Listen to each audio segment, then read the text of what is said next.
40 for Rateable Crest Titans.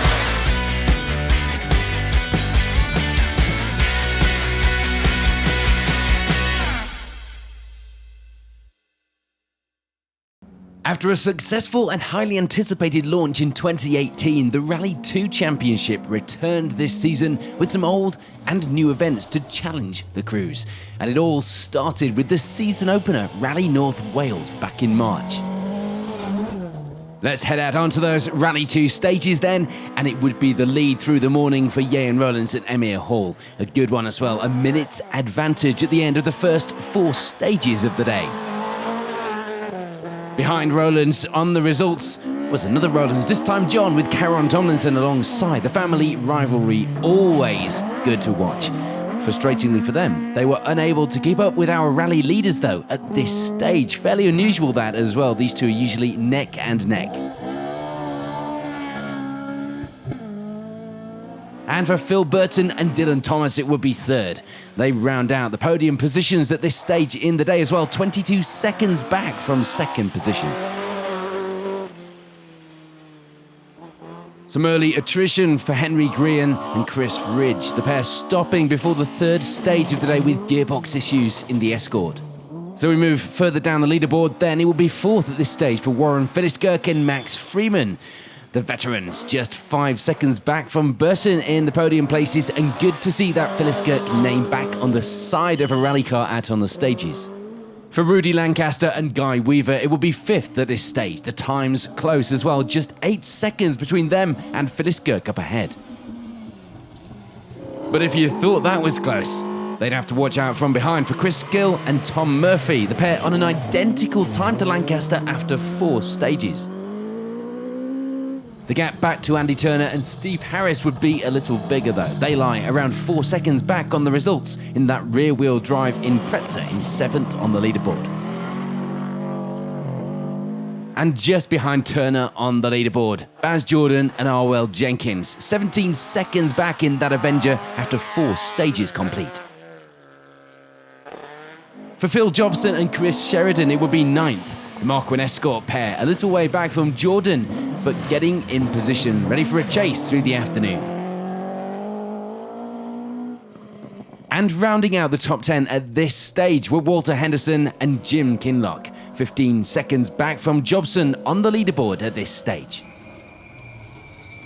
So we move on to a few of the positions outside of our overall top 10 then. It would be 11th for Stuart and Linda Carris, 6 seconds back from Henderson at the midday service.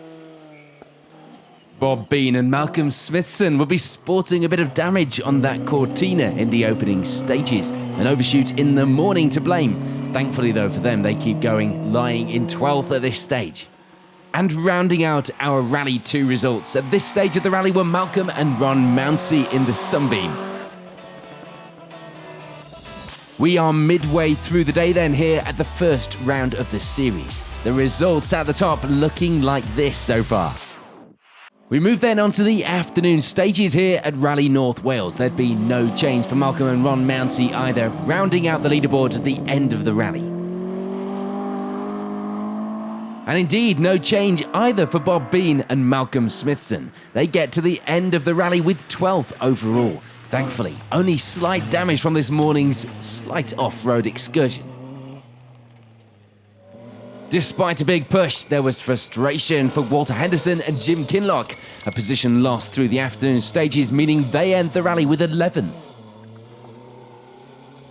Which means that Stuart and Linda Carris were able to gain that position through the afternoon, stepping up on the leaderboard, rounding out the top 10 overall at the end of the day.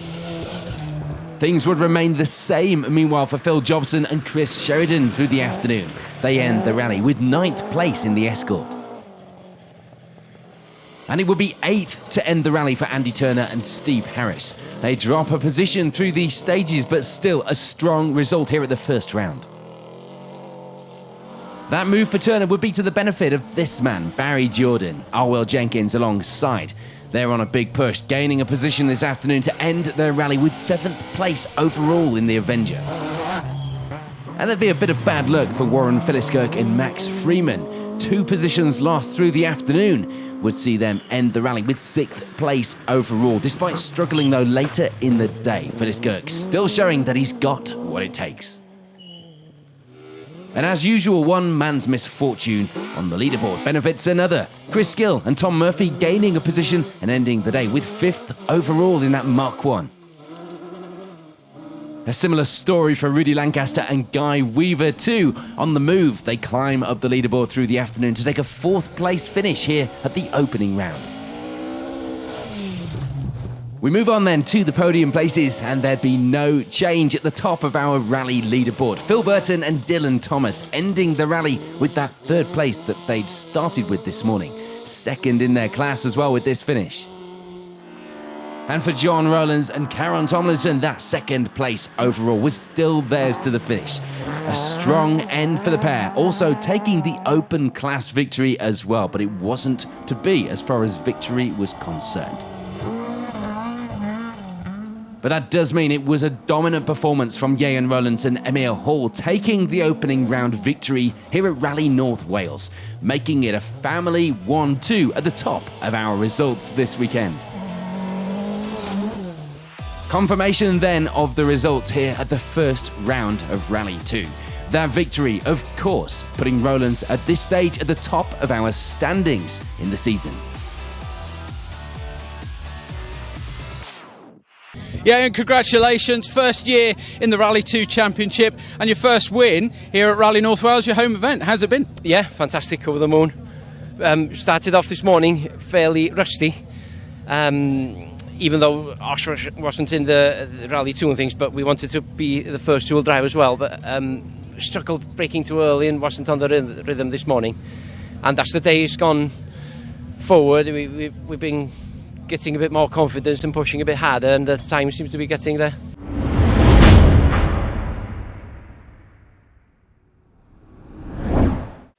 The second round of the Rally 2 Championship would head north to the Pirelli Rally. And with a move north, we'd see some new faces as well as some of our competitors from the first round not making the trip this weekend. That could change things as far as the championship was concerned entirely. Of those that did make the trip, the ones on top will be taking the early lead. Henry Grehan and Jack Bowen making up for the previous round's non-finish by taking that lead early on this weekend. For Phil Burton and Dylan Thomas, it would be second.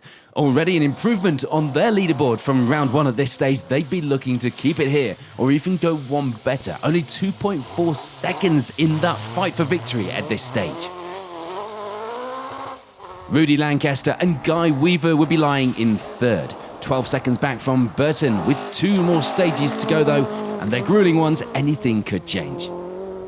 Andy Turner and Steve Harris in that rear-wheel drive Impreza. We're mixing things up and we're looking for another good finish this weekend. They start the day as they mean to go on with 4th place.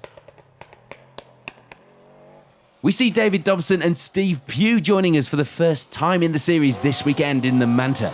Bringing even more variety to the series, they end the morning with 5th on the leaderboard, showing that they mean business. And speaking of variety, Steve Maxson and Kevin Barden were another crew to join in the fun here on the Pirelli, bringing out the Mercedes 190E this weekend and going well in 6th. For Phil Jobson and Chris Sheridan, it will be 7th for now. The Escort pair almost a minute back from Maxson at this stage in the rally though. And it was a similar story back to Stuart and Linda Carris at this stage too.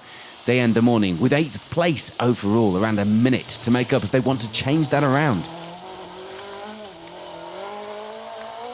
For Jim Robertson and Mike Curry, the morning would end with 9th. They too had a gap of almost a minute ahead of them at this stage. It would be hard to change that through the afternoon, but we saw plenty of change in the leaderboard through the afternoon stages at the last round, so don't discount a bit of movement. Rounding out the top 10 at this stage were Bob Bean and Malcolm Smithson, the car looking a bit better after its first round overshoot. That Lotus singing as well and going very strong at this stage in the rally. For Malcolm and Ron Mounsey, it will be 11th place at this stage in the rally in that Sunbeam. So the morning stage is complete here at round 2. The leaderboard is looking like this.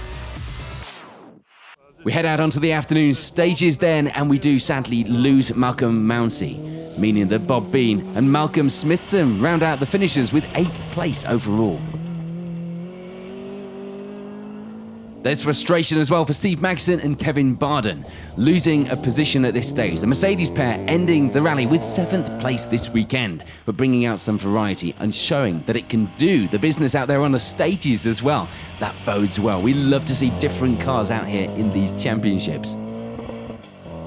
There'd be some more good points to add to the campaign for Stuart and Linda Carris as they end the rally with 6th, putting them 5th in the class so far this season. David Dobson and Steve Pugh, though, were lucky to even get to the end of the rally this weekend. A trip into a ditch for the pair would provide a bit of a scare. Thankfully, nothing more. They end the rally with 5th overall.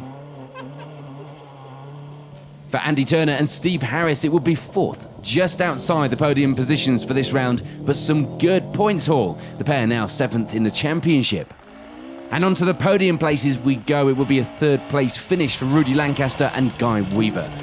A welcomed result to the second round. The points now putting them 2nd in the championship fight overall. Henry Grehan and Jack Bowen do indeed make amends for their problems on the first round of the series. They get to the finish to take 2nd place. They'd have some catching up to do in the championship standings, but this result will be a good way of starting that fight back.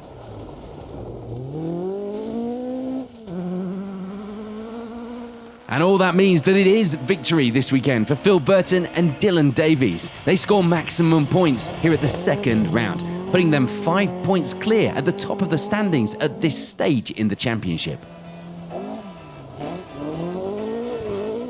So confirmation of the results then here at the Pirelli Rally. Next up, the crews head back up to Cumbria for the Carlisle stages, and we will of course bring you all of the action from that and from future rounds of this championship.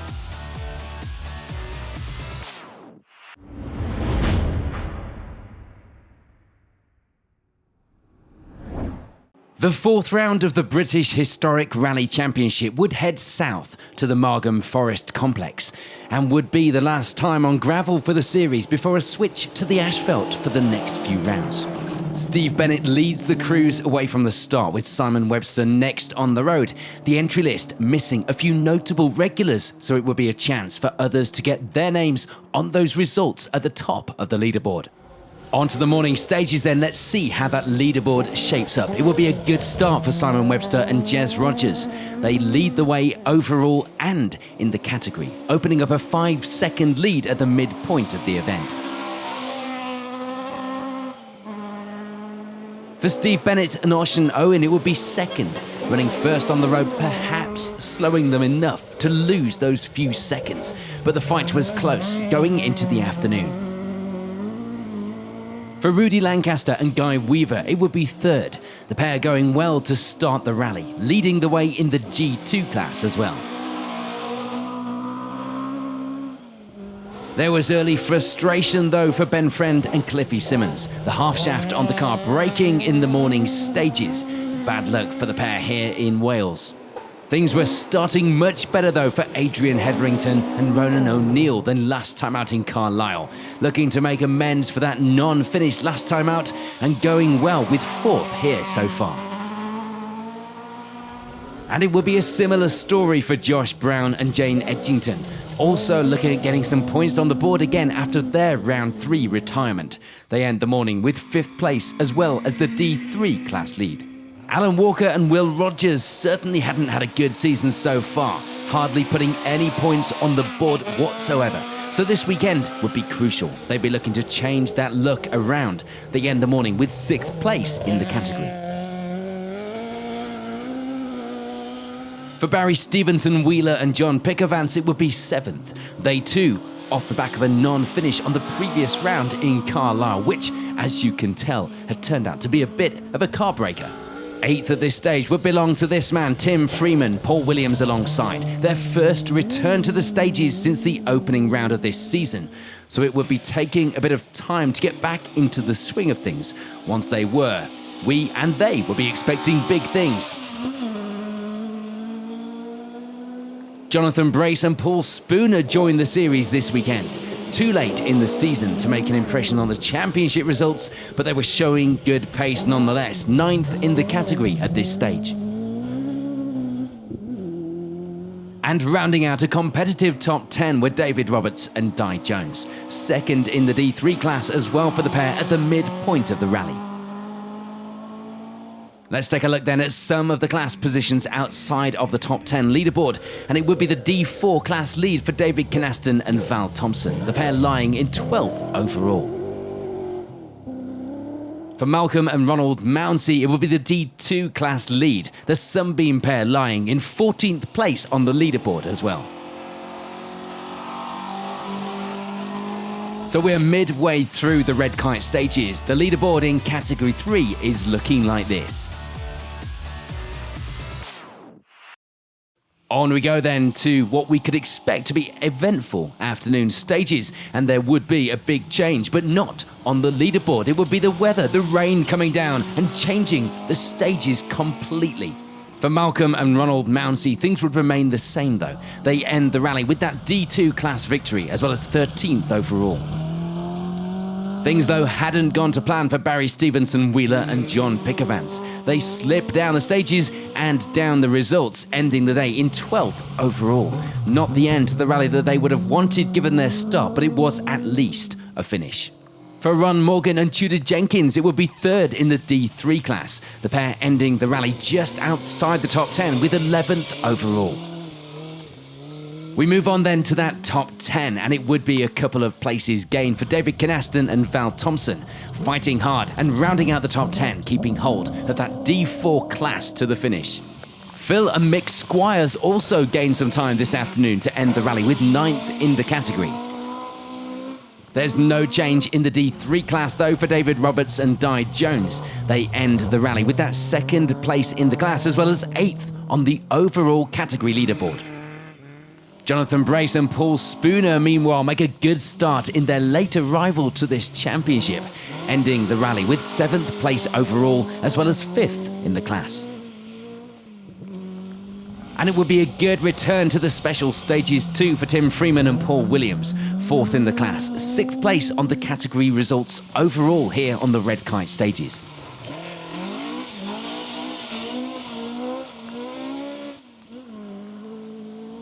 For Josh Brown and Jane Edgington, it will be a welcomed finish after their retirement last time out. And more importantly, they top the D3 class leaderboard once again to take victory here this weekend.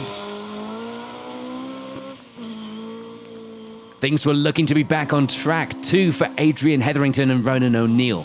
They get to the end of the rally without any issues to report to take 4th place overall, 3rd in the D5 class.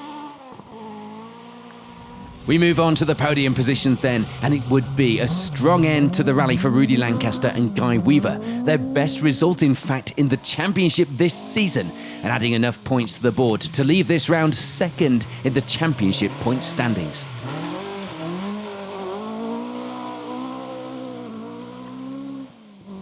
Frustratingly, despite a big push in that changeable weather, there'd be nothing that Steve Bennett and Oisin Owen could do to make up the time to our rally leaders.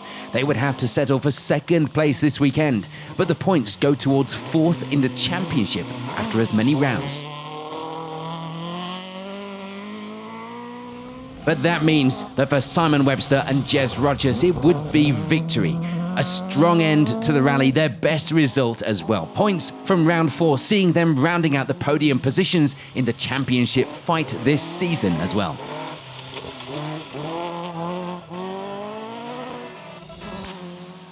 Here's confirmation then of the results here at the Red Kite stages in the British Historic Rally Championship.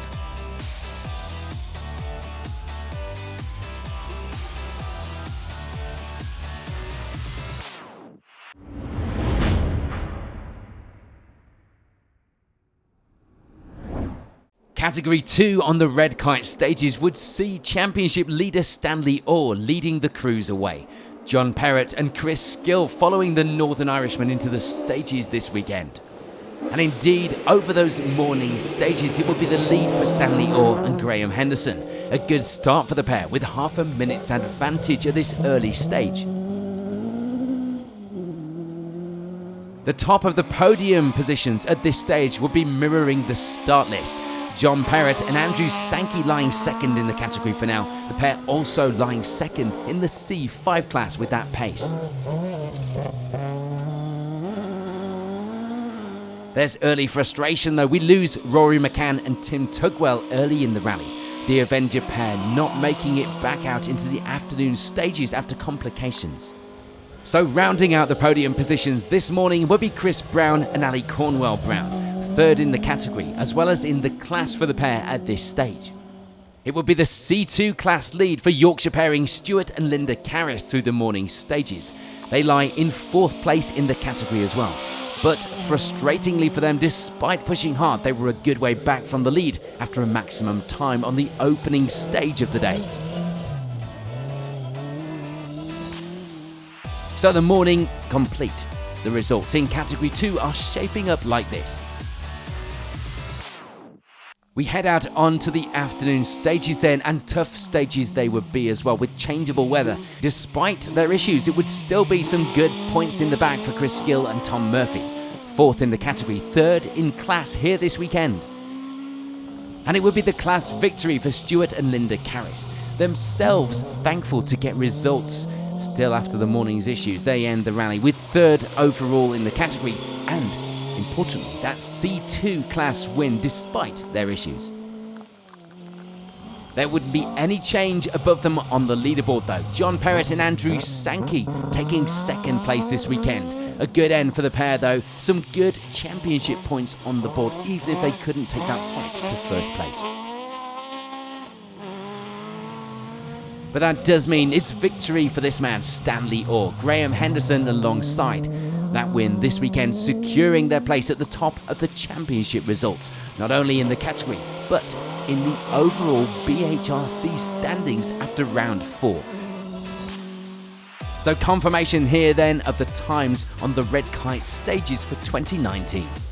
Next up, the championship moves to asphalt for 2 rounds, starting with the infamous Epint Ranges and the Harry Flatters Rally.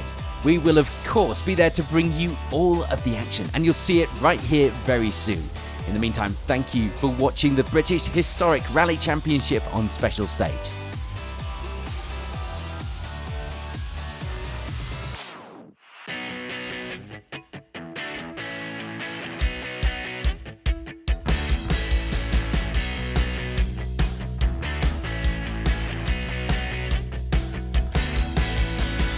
Care 40 for Rateable Crest Titans.